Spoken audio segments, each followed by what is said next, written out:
Inside a cold, silent courtroom where justice so often feels warped by power, a woman sat alone in her wheelchair moving, but absolutely unafraid. Selena Brooks, in her crisp white Navy uniform, stared straight ahead, a silver star glinting over her heart. She'd lost her leg in combat, but her presence, even seated, filled the room. The judge's voice suddenly cracked through the hush. "Take that medal off. Someone like you doesn't deserve it." His words hit like a slap, echoing off the marble walls.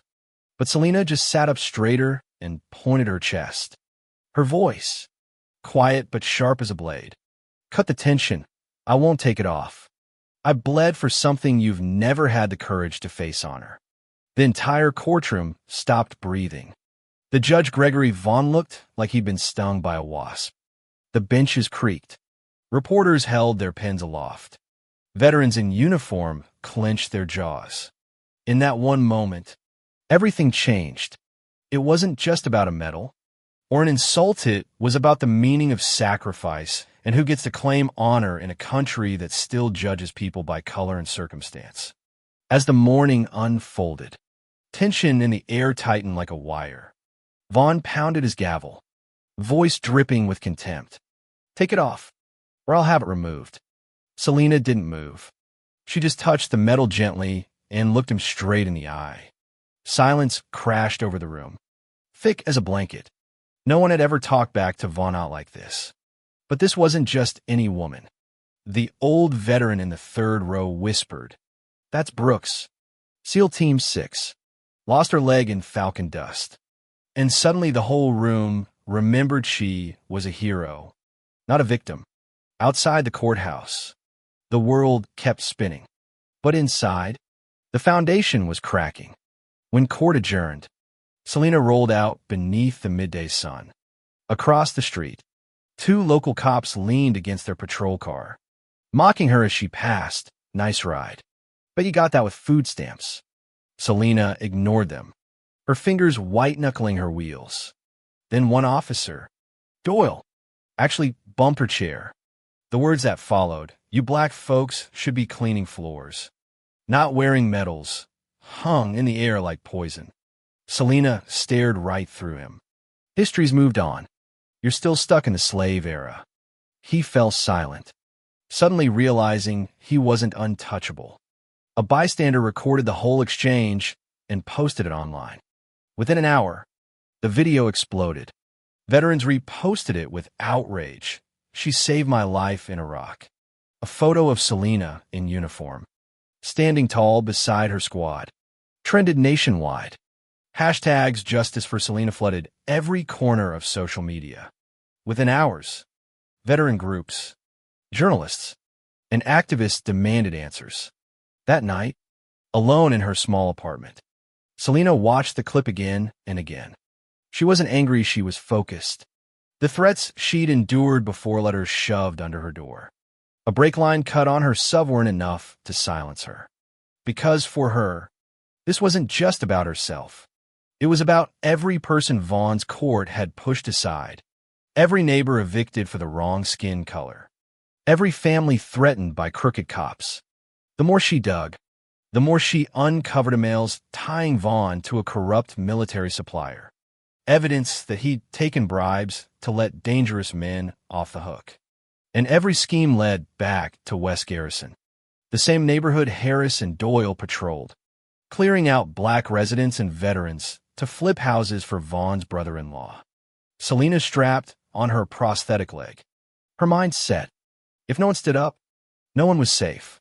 She brought her evidence to the next hearing. Vaughn tried to shout her down, accused her of turning the courtroom into a circus. Selena rolled forward, folder in hand, her voice calm. "I'm not turning this into a circus. I'm turning it into the truth." The gallery erupted. No one cared about Vaughn's threats anymore. The truth was finally visible. Outside, crowds gathered, Selena's supporters chanting, "Justice is not a white privilege." On the other side, far-right loyalists defended Vaughn, but their voices were drowned out by the outrage that swept the country. TV crews broadcast Selena's testimony live. By evening, the state judiciary suspended Vaughn. The Department of Justice launched an investigation.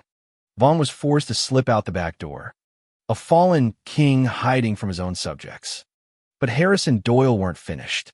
In desperation, they tried to flip the story, accusing Selena of inciting a riot, smearing her as mentally unfit, a classic smear campaign.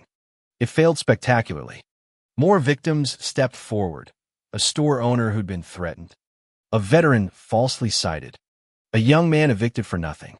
Each voice added weight to the movement. The state pressed charges. In a packed courtroom, Harris and Doyle faced a list of crimes: abuse, extortion, racial discrimination. The verdict was swift: guilty on all counts. For the first time, ordinary people applauded in the courtroom, tears streaming down faces once haunted by fear. Civil rights leaders called it a new chapter. The national mood shifted now. It wasn't just about one corrupt judge or two brutal cops. It was about the reckoning America had long avoided. Selena refused to claim personal victory. At a press conference, she said simply, "I don't feel joy watching them fall. I feel relief seeing justice rise." She became more than a veteran. She was a symbol. Her silver star, not just an honor, but a scar the country could no longer ignore. Her calm, her scars, her stubborn refusal to be silenced forced Congress to finally act. The House passed sweeping police reforms, independent civilian review boards, strict camera policies, real consequences for abuse. Through it all, Selena kept working quietly, not as an activist or politician, but as a witness, a catalyst. Law professors taught her case.